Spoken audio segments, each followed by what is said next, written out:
Good morning, good evening, good afternoon everybody. Sorry if I don't look directly at the camera, it's quite bright out here.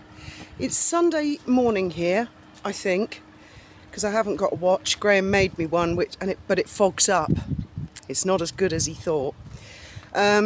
We've run out of tea bags on a Sunday morning in Spain. Because a lot of people think we're in Gibraltar. We're not. I'm actually in Spain at the moment. I think that's in shot. That's the Rock of Gibraltar. And that's where I'm going to get tea bags. Because it's a Sunday, there are some shops open in this side of the border, but they're quite far to walk, and Gib is the nearest place. Our marina, I mean there's other marinas in Gibraltar. There's Marina Bay, Queensway. I think they've got a new marina on the eastern side. I'm not sure, I haven't been down that way for years. But the biggest marina in the area is ours, and it's got the boatyard, so everyone from Gib, they used to have a boatyard in Gib, but the guys sold it to property developers who built, hope you can hear me over the wind, they built a casino and a load of flats. So we're sort of, the whole community is really integrated. People this side of the border are related to people that side of the border, and vice versa. And lots of people are friends. Lots of people work there, but live here. Some people actually live here. Sorry, no, I've got it the other way around. Some Gibraltarians actually commute to come to work in Spain. So it's quite an integrated community. Very, very multicultural. There's well-known established families that are Swiss, Maltese, Portuguese, Spanish, British, of course, Indian. There's a big Jewish community, a big Muslim community, Moroccan, and it's one of those places where when the world is against it, you'll see them all link arms together. It's really quite something to see.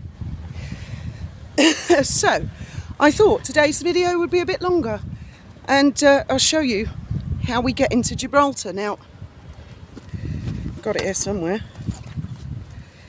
One needs a passport, and at the moment, really, residence, ideally.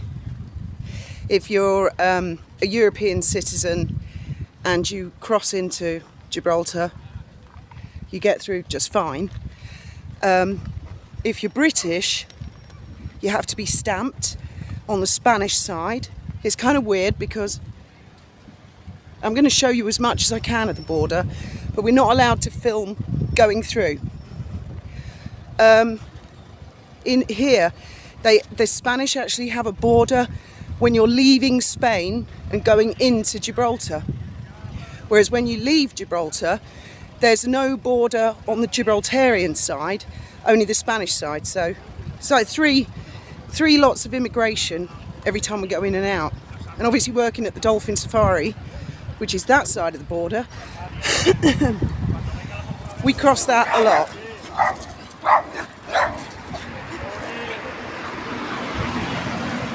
So this bit here that we're about to cross, obviously pedestrian crossings don't mean a great deal here in Spain.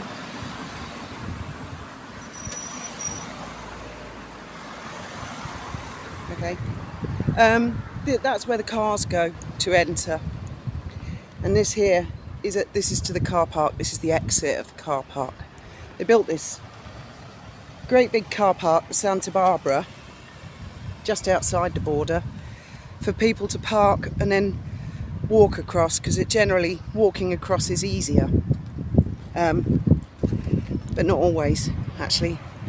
It changes depending on what's going on with the powers that be. Anyway, so I see Meghan and Harry are going to go to Colombia. Really safe country. I don't know much about Colombia. I know the reputation and cocaine and stuff. I'm certain there's going to be a lot more to the country and its culture than that. And I hear this morning a rumour, I don't know if it's true, I think it might have just been one of their silly fans online, suggesting that they're going to represent the country of Nigeria as a Nigerian prince and princess. Goodness me. Why is it? I actually find that quite easy to believe after all these years of their lunacy. And they're giving this interview, apparently, on online safety, which I find absolutely astonishing, considering they have both played a role in making the internet a more dangerous and threatening place. Now, as a lot of you know, I came in on this on the engagement interview, but then it got more intense for me when a man called Christopher Boozy came along, who at the time appeared to be working for Meghan Markle as a henchman, a kind of an online bully, trying to silence voices on the internet. And then over the years, as it's transpired, this guy appears on their Netflix show. And his behaviour online has been really quite appalling. But that doesn't stop them from going on about people's mental health. And fast forward to all these years, I see all kinds of crazy going on back in my own country. Rioting, looting. It's basically, as far as I can see, a spilling over of rage from online into the real world. And it astonishes me that voices such as Yankee Wally, a perfectly reasonable voice, was just completely silenced. By it would appear Meghan Markle, Ellie Hall, Christopher Boozy, you know, that kind of thing. And Trevor Coult, demonetised, because they thought that would shut him up, but it didn't. And yet now, their voices are needed more than ever, as voices of reason. And they've been replaced by a whole other bunch of crazy. And yes, I do see people inciting violence. I don't like violence, regardless of people's creed, colour, religion or politics. I don't like violence. I can't accept violence. And I have been watching Yaxley Lennon. And yes, he has called for peace. But equally, there were tweet videos before positively revving it up. Innocent people have had their shops looted, cars set fire to, who are nothing to do with anything. This here we're approaching now is the queue, the car queue for the border. It's not too bad today, virtually non-existent.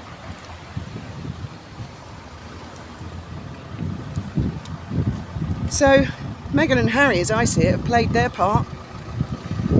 I mean, I used to say to Graham years ago, the way people complain on social media about, you know, woke this, woke that the people who would just see racism where there was none. I distinctly remember saying to him, these people want something to cry about, they're going to end up with something genuine to cry about, and here we are. Rage on all sides. Not that I'm holding Harry and Meghan entirely responsible, but they have played a large role in antagonising and making people very, very angry. Right, we're coming up to the border now. That's why it's getting a bit busier. So I've got to concentrate. And as I say, I'll take you as close to the border as I can and then start filming the other side, so you can see for yourself what it's like. This is very, very quiet. So there we've got all the cars queuing to go through the douane and then immigration. So douane's Guardia Civil and the immigration is controlled by Policia Nacional. So one lot's searching your pockets and the other's checking your passport. And we're not allowed hats and we're not allowed sunglasses. Well, I'm going to try and get away with my hat because it's Sunday morning. They might be okay with it. We'll have to wait and see. And this is not a friendly border. I mean, it works, it's fluid, But it's never been an easy border. It's never been what we call a friendly border.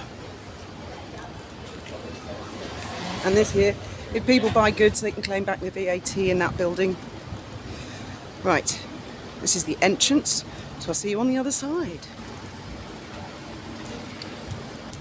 Okay, so just come out the border. I'll just film that. You can see people coming out the border. And the first thing they see is the phone box. And they all want their picture taken with the phone box. And when there's big groups coming through, they literally block the entrance to a country. It's a nightmare. So it's not just the border. Then, I mean, it's a Sunday, so it's nice and quiet, so I can do this. But then there's the obstacle of getting past all the tourists who really don't understand. And then here, we've got a taxi rank. If ever you come to Gibraltar, there's two ways to see the monkeys. There's the cable car, which a lot of people want. There's also these fabulous guys, taxi drivers. And they take you right up to the knife edge. You get to see literally everything. They stop off for 15-20 minutes at each of the major places, and they know all the monkeys. I've got nicknames for them and stuff. So then that's the next hurdle we have to get past.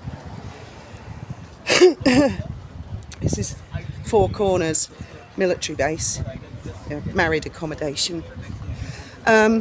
So once we've struggled past this, and you can see there's still taxis, and you have an app or something that tells you here. And then the next hurdle, although it's not that bad these days, is the parody kiosk. The parody kiosk is a little cigarette kiosk where all the smugglers used to buy their cigarettes. So that was like a beehive. Really difficult to get past there. This is all just getting to work. Which is all very well. When the weather's very, very hot and you live here, it's not so much fun and you're late. It's all changed now. This is the parody kiosk, where a lot of people get their cigarettes, especially smugglers. And then a lot of tourists queue up to buy a bus ticket because they think that's where to buy the bus ticket, which it isn't. The place to buy the bus ticket is on the bus, and we're going past the bus stop now, which is the next hurdle that we normally go through. But again, as it's Sunday, it's quite clear. And then, once we're sort of at this part, we're all thinking, please God, the light stays green so I can cross the runway. It's a live, active runway. It's a military runway. They have a few military aircraft coming in and out every year, but it's mostly commercial. EasyJet, British Airways. In fact, I'll walk right up to the green man. So you can see most traffic doesn't come up this road anymore. This is, I think this is part of Winston Churchill Avenue. They go round the tunnel at the end of the runway. So no cars cross the runway anymore. They used to, and all the traffic would build up here. They've got a level crossing. Barrier comes down, nino, nino, nino. All the traffic stops, pedestrians stop, aeroplane takes off, lands, whatever. And then it was like the Grand Prix, 6 times a day, 7 times a day in August. It's in the summer. They have quite a lot of movements.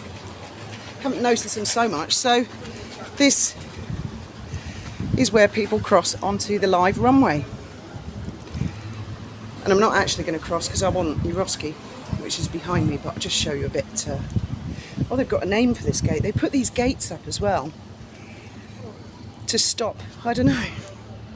Maybe they close them at night or something, but they put these sort of ominous looking gates up relatively recently when they stopped the cars from crossing the runway. I mean, it's just so weird to me now to look at the runway and there are no cars crossing because, I mean, we all commuted that way. Right, Eurosky, tea bags, butter, bleach, must not forget.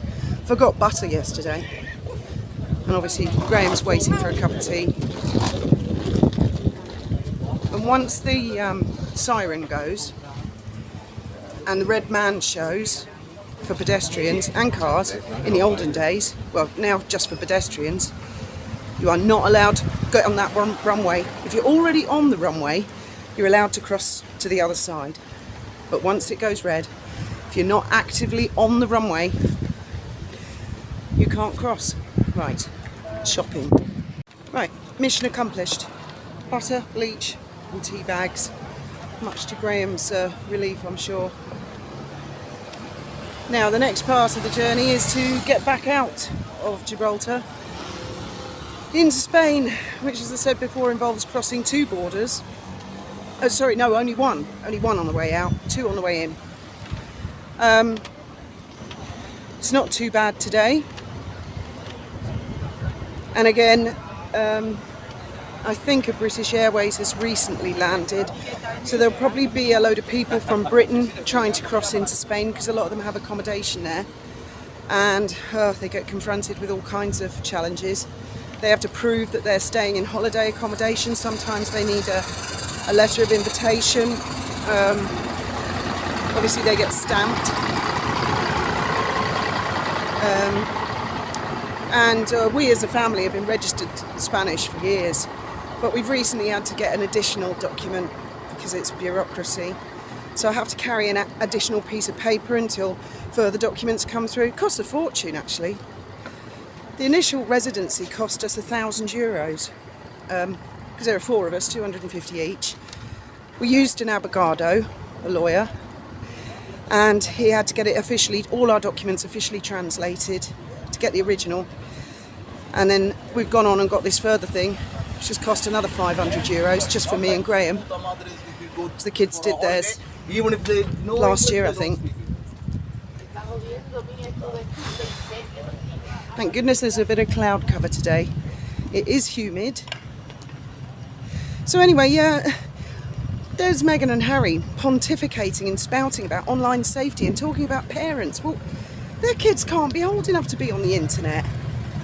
Most they can be doing is watching YouTube kiddie films.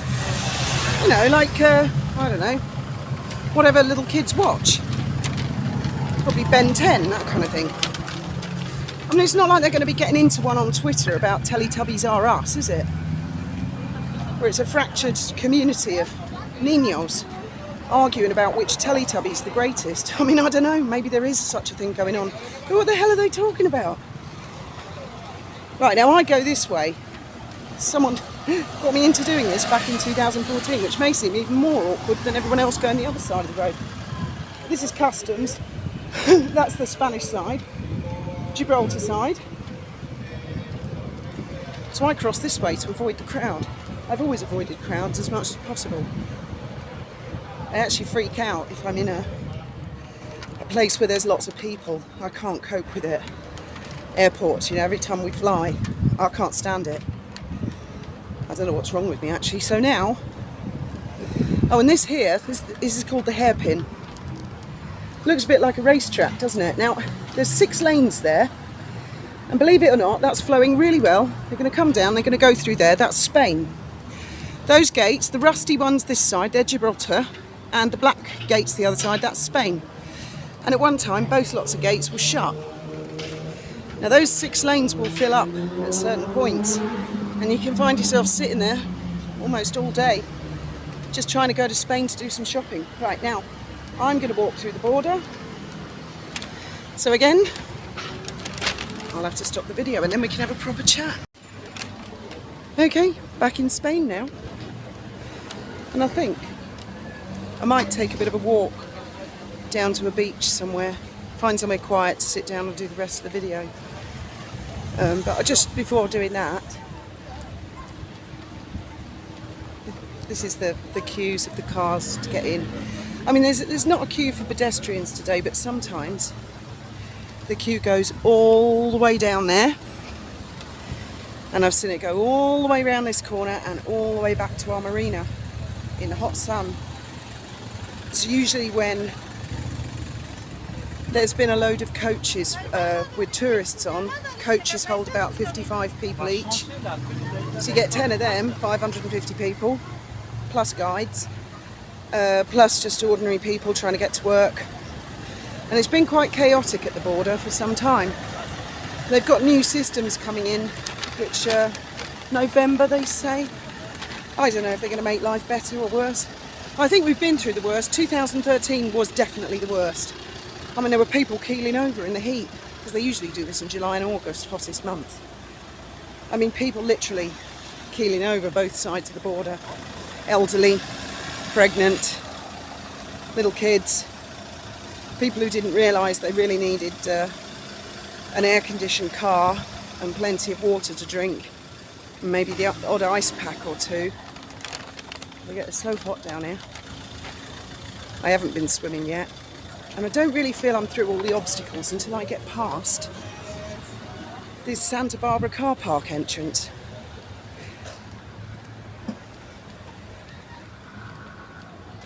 Just feels so much more spacious this side of the border. I love Gib, don't get me wrong, but it is a small place, and it's just nice to get out and to really feel the space in Spain. Oh, it's hot. Right, I'll find a quiet spot and we'll have a chat. I should have used the crossing. So another thing I wanted to address is sometimes I see comments of people saying, do I think my channel is suppressed by YouTube? No, probably not. And people refer to it as a small channel, which in the grand scheme of things, yes, it is. But I think we're a nice cosy group, and I'd say we're a substantial group. But my belief is why personally my channel doesn't grow much is because I do allow free speech and I speak my mind, no matter how popular, unpopular it is. And I get abusive comments sometimes from people who say, oh, you didn't worship this politician enough, you didn't worship that politician enough, you know, fuck off. But I don't delete their comments. I leave them there. And then people are like, oh, because you don't agree with me on every single subject, I'm off. And they announce it, come back and make like 100 abusive comments. So that's why a lot of people leave the channel.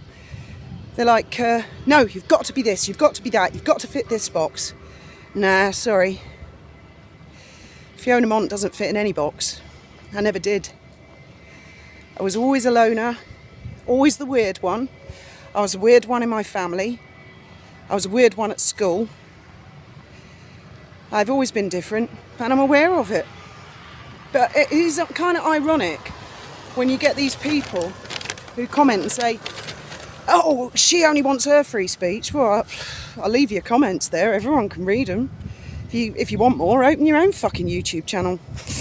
Say what you like. I'm not an elected official. And people demanding, you're not allowed to say that on your YouTube channel. Yes, I fucking well am.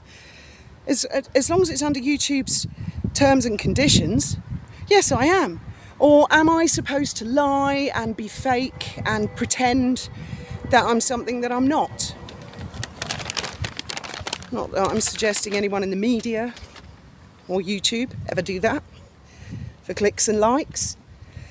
But it's not my style, and never has been. There was something else I wanted to talk about, and I've completely forgotten it now. It'll come to me. Oh yeah, that's right, I just remembered. Some twat the other day said to me, hey, you've lied to us all these years and said you're right wing. Sorry, I never said that. And now the mask slips, we see you're a lefty woke, you know, and a whole bunch of nicknames and insults. Like people use nicknames and insults for the right, they use it for the left. And I'm like, that was very much the point when I leapt to the defence of Yankee Wally and Trevor Coult. That people like me, and I'm not really left, I don't know what the hell I am, I think I'm a centrist, or I don't know, I might think that's a good idea, but that isn't. There goes an aeroplane.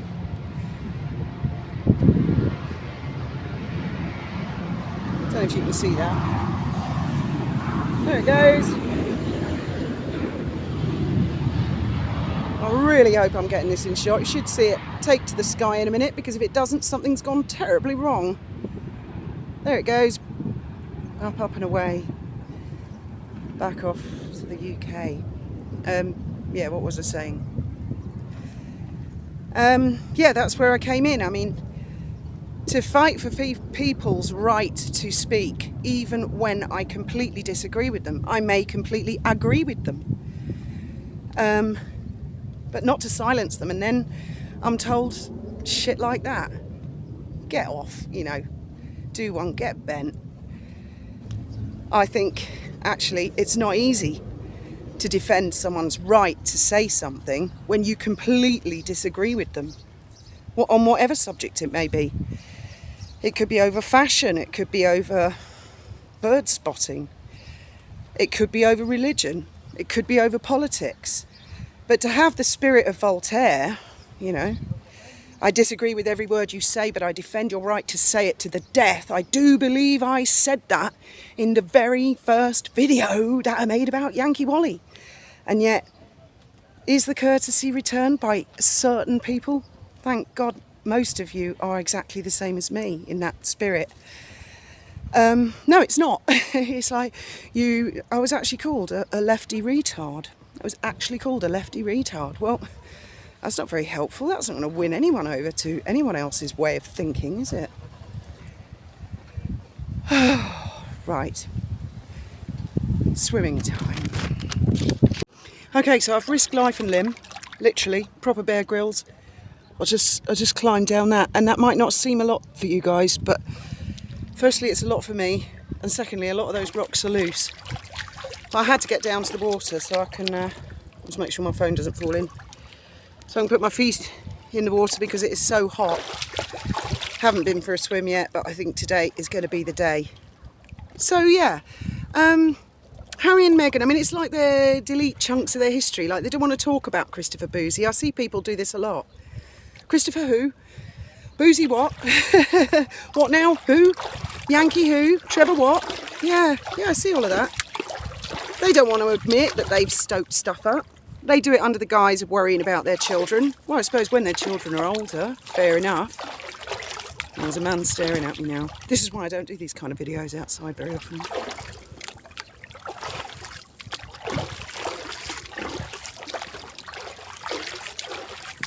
Hola. Go away, please. Leave me alone. I'm very antisocial, actually, believe it or not. What was I going to talk about now? Oh God, go away. Please go away. I mean, once upon a time, it'd be unheard of to hang around here. Look over there, that beach there. That's Western Beach, that's Gibraltar. And all that is Gibraltar. And then, obviously, I'm just here, just across the water. People do swim it sometimes. They used to in the olden days, because what happened before, I mean, Spain's an incredible country. It's really come on a lot, politically speaking, because they had General Franco, and even General Franco, I don't think, ruled the whole of Spain, only about 2/3 of it. And he said, you know, it's very hard to govern. But this particular town, La Linea, I mean, 10, 15 years ago, you would get mugged, you know, just sitting here with my shoes off. So, you know, not really in a position to chase anybody. I've never been mugged. I've never had anybody, I don't think anybody's ever tried it, but I know a lot of people who have, people I work with. You lose your passport, that's it.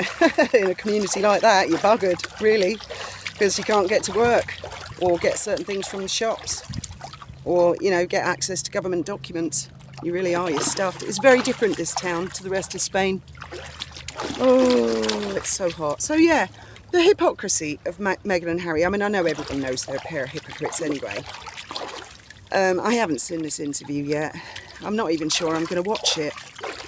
But can they not see, can people like that not see, that by all the complaining and bitching and moaning about artificial racism, let's call it what it was, all those years, that, oh, it was all because Meghan was black and all this nonsense, you know, and racism. Can they not see that by bitching and going on like that, they alienated so many people, made people very angry, especially on social media, which exacerbates everything. It amplifies people's emotions, people's feelings. I don't care what anyone says. I mean, it does it to me. So I am quite good at sitting on things a lot. You know, I was brought up that way, but we all have our limits. We all explode. I had some person the other day having a right go because I don't like Yaxley Lennon. And I don't like anyone who incites violence. And they started saying I was having a go at Nigel Farage. I never even mentioned his name. And actually, I heard the remarks, questions he asked, and I didn't think it was that inflammatory. I didn't think it was inflammatory at all. I thought he was actually asking reasonable questions. And obviously a judge agreed with him and released the name, you know, which obviously hasn't helped at all. Because the problem is when these kind of things get lit, there's violence on all sides. Everybody's joining in, and you see these videos and you're not sure who's doing what, who's saying what. to who and why. Imagine all the hours of CCTV footage the police have got to go through to figure out who's done what. I do not envy them their job. They're coming in, they're getting it in the neck, aren't they, left, right and centre. I see some poor copper being kicked off his moped and then people kicking him. Thank God he had a crash helmet on. Thank God. I don't like violence no matter who it is. And I can see anarchy coming. It's... See, I'm not really a political person. I'm more of an economist. And I'll tell you why. What happened to me years ago. I bought a flat when I left home. Just a little flat. I had a little mortgage. And I was really stupid and naive, and I didn't know my head from my arse. I honestly didn't. I thought, well, you got a job, you pay the bills, and blah, blah, blah. Everything, all will be well. I'd never heard of a recession. I didn't even know what an interest rate was, even though I had a mortgage. I didn't understand. I still don't really understand how the bank interest rate reflects to people who have loans, because... I suppose it's passed on, is it? But people who give loans out, they have much higher interest rates, don't they? Anyway, so there's me watching the news, because my dad always did, so I thought, well, I figure I'll watch the news. And they're going on about European Central Bank, currencies, interest rate, VAT being put up. I mean, this is years ago. This was like 1990, 91-ish. I thought, I don't know what they're talking about. I thought, well, it probably won't affect me. Oh, how stupid. I had no idea what was to come. I got stuck in that flat, negative equity for 10 years. Couldn't sell it. Couldn't sell it for enough to pay the bloody mortgage off, let alone get any deposit back. Work disappeared. Businesses closed, left, right and centre. I'm talking Brighton and Hove. Oh, God. George Street was decimated. There was, I think it was the Woolwich Building Society and Tesco's, and maybe one other shop. The rest were just boarded up to let. I soon found out what business rates were. I started figuring stuff out, and it was awful. It seemed to go on forever. Things didn't seem to improve until about 94, so that's a lot of years, that's a lot of time. And a lot happened. And I swore to myself, in future I'm going to pay attention. Not to politics, but to what's going to affect me financially. And, oh yeah, I've got off the subject of that person who's on my case on the Yaxley Lennon thing. This person says, oh, I've been following you since you started your channel 3 years ago. Well, firstly, I've had the channel for 5 years. And then they go on about my mum having been a left-wing judge. What the fuck? Pardon my French. What the fuck? My mother, Tory County Councillor, leader of East Sussex County Council, chairman of East Sussex County Council. My father, staunch Conservative, under-sheriff of Sussex. I mean, neither of my parents were judges, and my God, they'd be turning in their grave if they heard someone say, oh, she was brought up left-wing, and then they went on about I must have had a poor education. Well, I can't disagree with that one, but it was a private school, bloody awful one. It was a long time ago, that. Anyway, so yeah, I started to pay attention to recessions. I started to think, oh, what's gold price? I've been watching cryptocurrencies a lot. And what it seems to me is there is a guy called Gary Gensler who has just had it in for cryptos, especially the few little tiny ones I own, which is Ripple, XRP. Not that I'm recommending anyone else buy them, but they're very cheap and I have a great belief in it. Well, apparently if Trump wins the election, he's going to sack Gary Gensler. So I'm watching things like that. And different political things affect people's lives. For example, I know two people very, very close and dear to my heart whose communities and economies were decimated, really, under the Thatcher government, of which, of course, my parents were a big thing. And I find Mrs. T a fascinating person as a historical Prime Minister. The rights or wrongs of it, but various decisions that any politician makes will affect one part of the community for the better and others adversely. And there are always people who do so much better than me. I can't understand it. You know, they're right on it. They think, oh, a law's just been invented, there'll be money there, and they're on it, and they go and invest in something. And I think, how did you work that out? How did you know that? How did you know that was going to happen? Well, anyway, I mean, at the moment, it looks like the UK's in full-blown meltdown. I haven't seen anything like that in years. In fact, I'm not sure I've ever seen anything like it. Every country has their problems. Who knows where it will lead? I'll tell you one place I hope it won't lead. I hope it won't lead to Harry and Meghan jumping on the bloody bandwagon and saying, oh, I told you so, because no, they fucking didn't. They played their role in the build-up to this. They played their role. Believe me, that much I can see. And I sincerely hope that it does not lead to the gates of Buckingham Palace being stormed. Because, I mean, that's the ultimate, isn't it? Police, as Graham says, are the King's men and women. Really. They're the Crown's men and women, which means they're the public's men and women. I honestly don't believe anarchy works. There's clearly been a total, full-blown meltdown, loss of faith in everyone, everywhere. Every political party, it would seem. That's how it looks from here. Oh, look, water skiing. Oh, it's going to come over here. Can you see that? I've got that in shot. Yeah, looks like land of milk and honey. And it is. There's a lot of wealthy people in Gibraltar. There's a lot of poor people in Gibraltar. Everybody gets along. Everybody muddles along. There's a lot of rich people this side of the border and a lot of poor people this side of the border. We've got 300 days of sunshine a year, which does help. Believe me. It helps with mental health. It makes all the difference. But there are flare-ups here as well. Believe me. And there certainly have been all the time we've been here. We've seen plenty of flare-ups. In fact, I can't remember which year it was, but it was a few years ago. There was they used to smuggle a lot, you know, cigarettes, short range, they smuggle cigarettes out of Gibraltar into La Linea.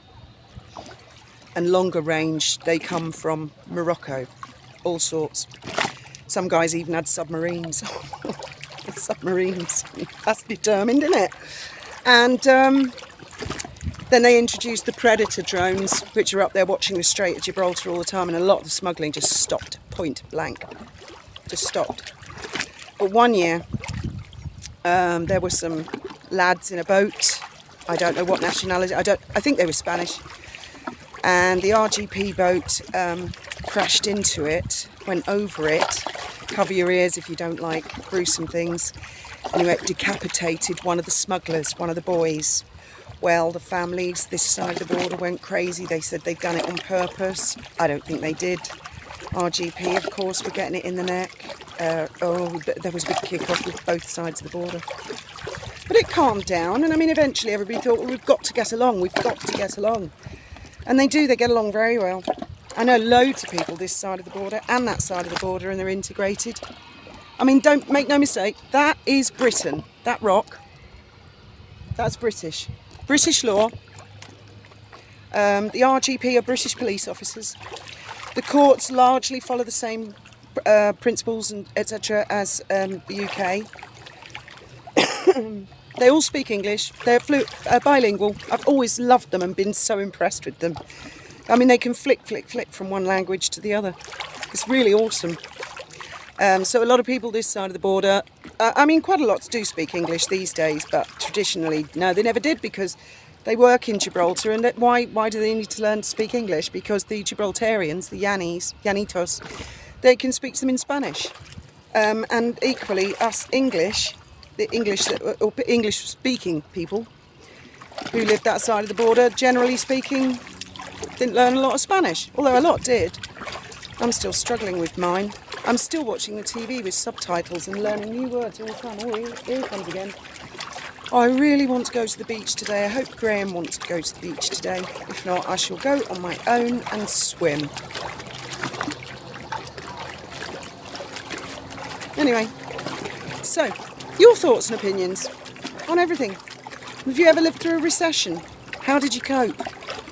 Have you ever taken advantage of a recession? Have you ever been able to preempt, predict, see what's coming? I'll tell you two people who can't see what's coming. That's Meghan and Harry.